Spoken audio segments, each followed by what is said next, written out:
Alright, please give a welcome to Nicola.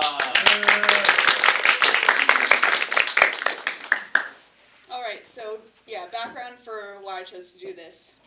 I'm trying to find a reason why I took AP Physics this year, because my logic for putting myself through that was incorrect. It does not, in fact, have direct applications for animation, unfortunately, but it's still really cool, so I'm glad that I took it. So there are 5 steps to my process. So kind of figuring out the initial conditions, like figuring out which materials I was going to use. So like, what is the cube or like the object made of? What is it going to slide on? Like, what's the coefficient of kinetic friction? There are a bunch of other variables that you're going to see, but so I had to do just like some Googling to figure that out. I didn't find the values experimentally. And then the actual physics, and then the math, applying the physics concepts and the equations, animating it, and the final product. So, okay, meet Morticia. I named the cube because I thought it would be funny, no other reason. This is the object that I'm going to be animating through the path of motion. It's a cube made of brass. However, for animation purposes, it's going to look more like this. I kept it simple because, not only for readability, because I wanted to make sure that you could actually see its movement. I wasn't sure that the colors of like the brass cube would show up well on the background, depending on which like color background I chose. And also just so that I could animate it cleanly, not have to worry about it getting like blurry when I would like rotate it or transform it around in Procreate. So just to streamline the process. So let's get to know Morticia. She is a little over 1,100 kilograms and 1/8 of a cubic meter.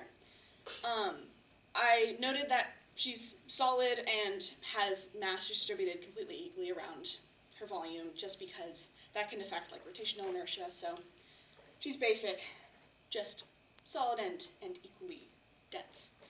The density of brass is a little under 9,000 kilograms per meter squared, so very dense. That's why she's so heavy, even when she's very small. So I determined that air resistance was going to be negligible just because of that like really high mass, but water resistance is going to be a factor. So I looked up the coefficient of drag for a cube in just like regular water, and it's 0.8. And then A is the frontal area of the object, so that's just like the area of the cube that's going into that's facing the water as it goes into it. So that's just the side squared, or 0.25 meters. Might seem superfluous, but I do have to note that we are on Earth, and gravity is normal. So 9.81 meters per second squared, or newtons per kilogram, or not, yeah, per kilogram. I decided to have the cube sliding on steel for no particular reason, only then that it was the only material that I could actually find like a clear number for. I wanted to make it slide on wood, but then it was like, well, American mahogany and Canadian mahogany are 2 different like numbers, and it was always like a range. So I wanted it to be more precise, and I could find a number like that for steel and brass. So that's what I did. It is 0.44 for kinetic friction. The vertical and horizontal positions initially for the sliding portion, it's on a triangle that's 3 meters tall by 3 meters wide. So it's starting at an x position of 0 and a y position of 3. And then for the cannon, it's starting just kind of like a meter ahead of the base of the triangle. So it's at x equals 4 and y equals 0. It's going to splash into regular water, so P equals 1,000 kilograms per meter squared. Very easy to calculate with density. So I initially wanted to do honey, but then I realized that the viscosity might make the math really weird, so I did not do that. And then the initial velocities for the 2 sections, it's going to be at rest, initially at the sliding section, and then it's going to shoot out of the cannon at 15 meters per second at 60 degrees. So this is a diagram that I made to just kind of visualize it a little bit better. So that's going to be the incline that it goes down, and then the cannon, the little free fall, and then into a pool of water. Yippee!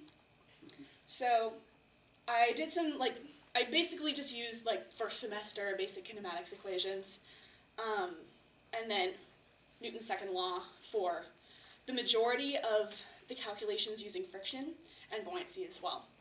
I also had to look up the equation for drag, because we never learned that in class, but it's just drag force equals the coefficient of drag times 1/2 the density of the liquid times the velocity of the object entering the liquid squared times the frontal area.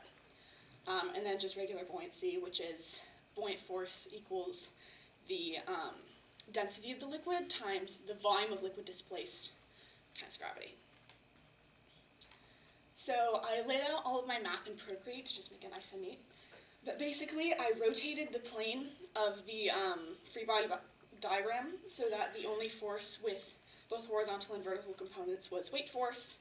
That's just kind of generally how you solve equations with more than like two force vectors. So I found the acceleration down the incline was going to be 3.88 meters per second squared. And then a little part 2 to the sliding section. I found the velocity at the bottom of the incline using kinematics equations, same with the time to slide down the incline. I calculated these so that I would know how many frames I should use to slide the cube down. So like 1.5 seconds is like roughly 18 frames at 12 frames per second.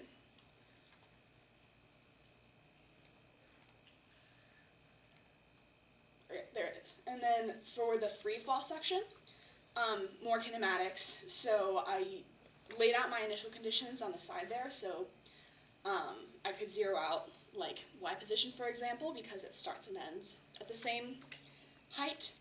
And then using the initial velocity that I already established, and then also breaking down the velocity vector into its horizontal and vertical components for both the horizontal displacement and then the vertical displacement at the apex. And then I didn't really end up using this math very much in my actual animation, but it's good to have anyways. So I just calculated the initial acceleration into the water based on the difference between all these forces. So the sum of all these forces, which is going to be weight force, buoyant force, and then drag force going up as well. So, and because it's positive is the other thing, is that it's slowing down. So even though it's positive, the cube is traveling in the negative direction. So since the signs are opposite, it's going to be slowing down based off of the drag force in the water mainly.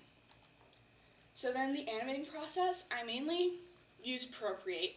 I used a little bit of After Effects at the end, but over there, if you can see, I have my layers panel open on the right and some onion skin frames going behind like the cube on the side. So that was animating the free fall and making sure that it was all lined up and looked nice and curved. And then those vertical lines that are there, those were my guide to make sure that the horizontal velocity of the cube stayed completely constant, because that's how free fall works, is that horizontal velocity stays completely constant. It moves the exact same speed sideways. It's just vertically that it changes. So every single frame, it's the same distance horizontally that changes. And then that's just a look with onion skin frames on like the little splash that I did. And then that was my After Effects file. I basically used that to zoom out from the sliding section, because I realized that if I just had like one stagnant like frame for the entire animation, that one, the sliding section would be really small and it would be really difficult to see, but also there would just be like no emphasis on where we're supposed to look. So I animated the sliding section like filling up the whole frame basically, and then I zoomed out to the full picture to do the free fall. And then here is my final product. So. You missed the next button. Oh, I do? I don't know. I tried.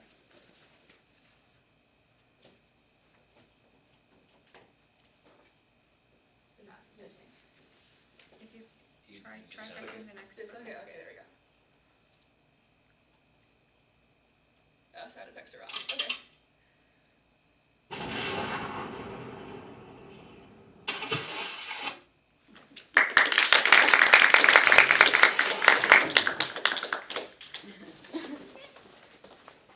Yeah.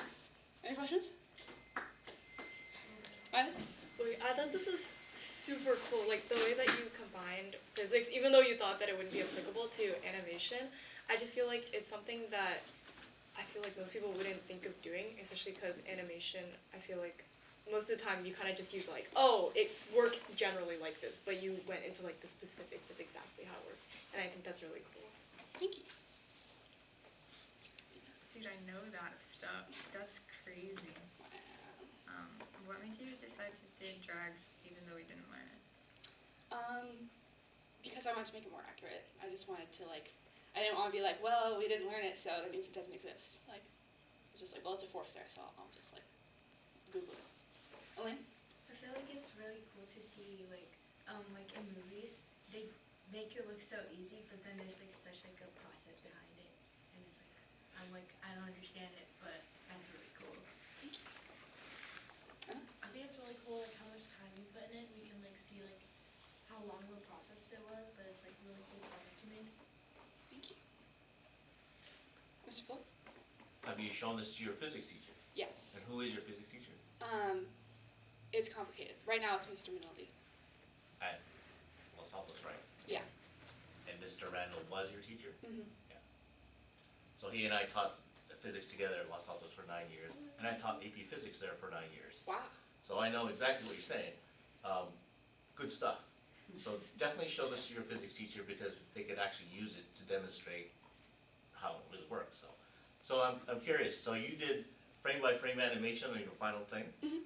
and calculating all that from the equations you had. Yes. That's intense.